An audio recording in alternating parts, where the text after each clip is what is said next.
है, जो सुख दुख और दर्द पीड़ा से अप्रभावित है, जिसके अंदर करुणा भरी हुई है और मन शांत है। उसने सही मायने में मुझे प्राप्त कर लिया है। यही वह मनुष्य है जिसको मैं सबसे अधिक पसंद करता हूँ।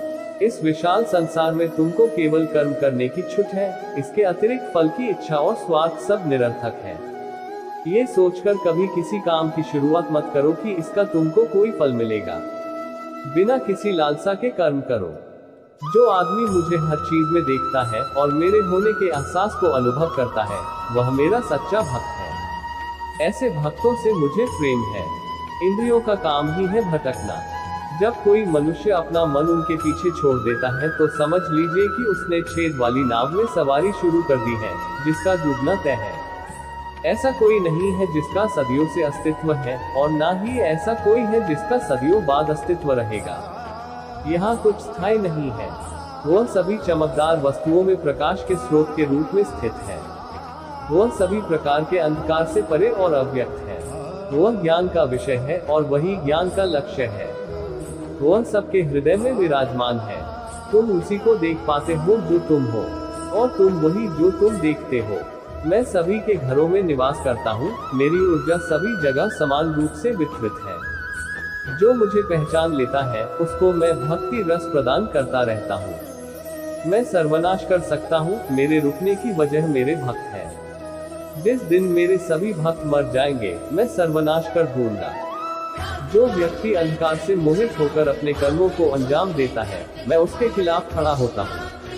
तुम हमेशा के लिए यहाँ रहने वाले नहीं हो, तुम्हारा जीवन बहुत सीमित है। जो मनुष्य यहाँ आता है वह अपनी क्षमता को तलाशने के लिए आगे बढ़ता है। ये गलत नहीं है अगर तुम निस्वार्थ भाव से अपनी गति करते हो। स्वभाव के द्वारा निर्धारित कर्तव्य का पालन करने से कोई पाप नहीं होता है। हम वास्तव में कभी दुनिया का सामना करते ही नहीं हैं। यहाँ रहकर हम जो भी अनुभव करते हैं वे हमारी इंद्रियां हैं।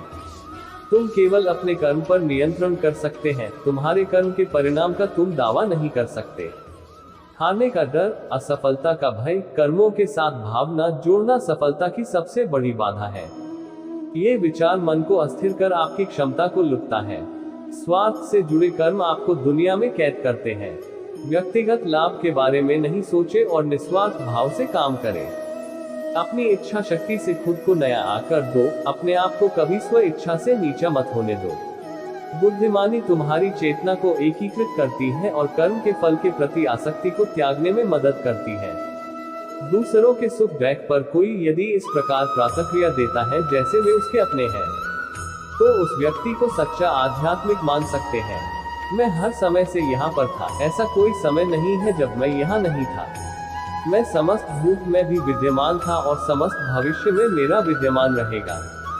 दुनिया का सबसे बड़ा पापी अगर समर्पण के साथ मेरी सच्ची उपासना करे तो मैं उसको भी शुद्ध कर देता हूँ। वे लोग जो केवल कर्म के फल की इच्छा से प्रेरित होते हैं, वे अक्सर दुखी रहते हैं। जब किसी की चेतना एक हो जाती है तो उसकी सारी व्यर्थ चिंताएं पीछे छूट जाती हैं। फिर उसको किसी वजह की चिंता नहीं होती है। चाहे चीजें अच्छी हो या बुरी, वह सदा एक सा रहता है। जो लोग अपनी आत्मा से भली भांति परिचित हैं, वे इंद्रियों पर पूरी तरह से नियंत्रण रखते हैं। अपने भूत की घटनाओं पर चिंतित होना व्यर्थ है। तुम ना तो अपने भूत को बदल सकते हो, ना अपने भविष्य की कल्पना कर सकते हो। तुम केवल चिंतित हो सकते हो, जो पूरी तरह से अर्थहीन है। मन को शिक्षित कर मनुष्य अपने सोचने के तरीके बदल सकता है और कोई भी कदम उठाना सीख सकता है। ये योग का केंद्रित सिद्धांत है। संसार में जीवित रहने के लिए कर्म करते रहना चाहिए। अपने कर्तव्यों से दूर रहकर कर्म से बचने की कोशिश नहीं करनी चाहिए। जो सुना है उस पर विश्वास मत करो। कुछ लोग अपने विवेक से मुझे अपना बनाते हैं, कुछ लोग ज्ञान से, कुछ लोग कर्म से, कुछ योग से। तुम मुझे किस रूप में प्राप्त करना चाहते हो, ये पूरी तरह तुम्हारे ऊपर है। तुम मुझे जिस रूप में बुलाओगे मैं उस रूप में हाजिर हो जाऊंगा। तुम मेरे प्रति सदा चौकस रहो, मेरी उपासना करो, अपने हर एक काम के लिए मेरा स्मरण करो। मैं वादा करता हूँ तुम मेरे प्रिय बने रहोगे। जो मरे प्रिय हैं उनको मौत का भय नहीं रहता है। मौत उनके लिए मात्र पुराने वस्त्र उतारने के बराबर है। इस दुनिया का आकर प्रत्येक मनुष्य के लिए अलग अलग है। मनुष्य अपने सोच और कर्म से इस दुनिया का आकर निर्धारित करता है। अपरिपक्व लोग सोचते कि ज्ञान और कर्म अलग अलग हैं, लेकिन बुद्धिमान उन्हें एक ही मानते हैं। मनुष्य अपने कर्म ज्ञान के अनुसार ही करता है। मृत्यु के समय आत्मा केवल देह को त्यागती है, अपना अस्तित्व नहीं। इसलिए मृत्यु को लेकर कोई भय पैदा मत करो। गीता का सार यह है कि प्रत्येक प्राणी में विराजित ईश्वर को देखो और उसके अनुसार अपने कर्म करो। गीता कोई आज्ञा की पुस्तक नहीं।